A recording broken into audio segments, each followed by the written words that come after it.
मैले जीवनमा हजारौं दुःखका आँधीहरू झेलेको छु। कैयौं रात आँसुलाई साथी बनाएर बिताएको छु।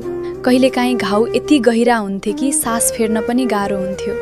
तर समयसँगै ती पीडालाई शक्तिमा बदल्न सिकिसकेको छु। आज पनि सानो खुसीले मेरो मन उज्यालो बनाउँछ र ठुलो भन्दा ठुलो दुःखले पनि मलाई सजिलै हल्लाउन सक्दैन। किनकि जीवनका हरेक मोड, हरेक सङ्घर्ष, हरेक हार र हरेक जितबाट मैले एउटा अमूल्य पाठ सिकेको छु। मैले मानिसको व्यवहार देखेको छु, समयको रङ बदलिएको देखेको छु, साथ दिनेहरूको भिड हराएको र एक्लोपनले घेरिएको क्षण पनि भोगेको छु। त्यसैले अब मलाई शब्दले होइन, अनुभवले बोल्न सिकाएको छ।